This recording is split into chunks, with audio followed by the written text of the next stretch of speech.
Olá pessoal, tudo bem? Eu queria conversar com vocês hoje sobre a relação entre a arbitragem e o processo judicial. Como nós sabemos, há várias formas de resolver disputas ou litígios. Há, na verdade, três grandes formas de resolver.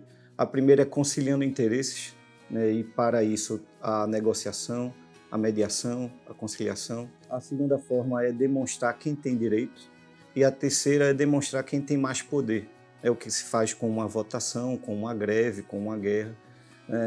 Os meios heterocompositivos, que são a arbitragem e o processo judicial, eles estão inseridos no segundo tipo de meio de solução, que é aquele destinado a demonstrar quem tem direito. E entre eles temos, como disse, a arbitragem e o processo judicial. E a arbitragem ela tem uma legislação própria no nosso sistema, mas é muito importante que tenhamos um judiciário presente junto da arbitragem. A arbitragem precisa de um judiciário que colabore e controle a atividade arbitral. Então, tanto antes da arbitragem, como durante a arbitragem, como depois da arbitragem, é preciso ter presente um judiciário atuante. Então, antes de instaurar a arbitragem, é possível alguma medida de urgência, alguma medida que resolva uma situação de ameaça. E temos para isso a cautelar pré-arbitral. Então, antes de ser instaurada a arbitragem, a parte pode procurar o judiciário, mostrar aquela situação de urgência, o juiz verificando que de fato precisa de proteção aquela situação, ele concede a medida e depois de instaurada a arbitragem, o tribunal arbitral vai manter ou não a decisão.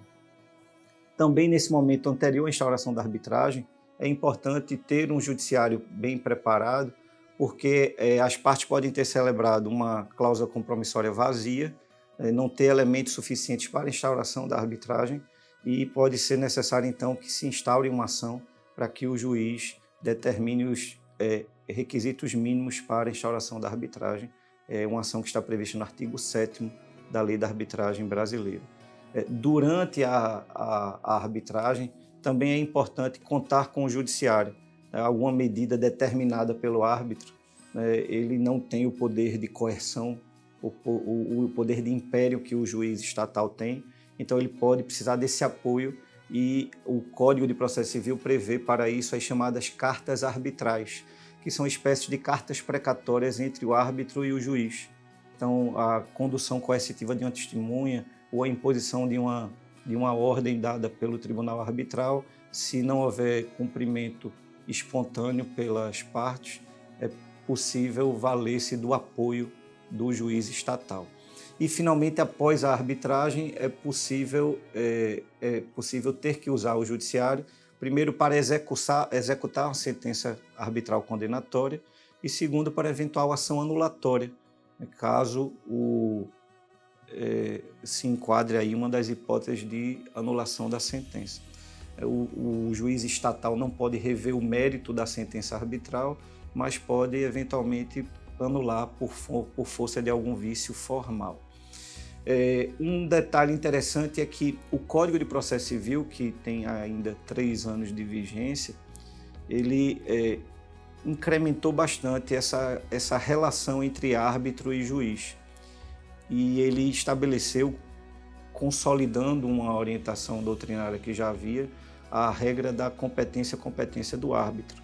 Então, se há alguma dúvida se o árbitro tem competência, é ele quem decide isso, podendo eventualmente esse controle ser feito somente posteriormente em eventual ação anulatória.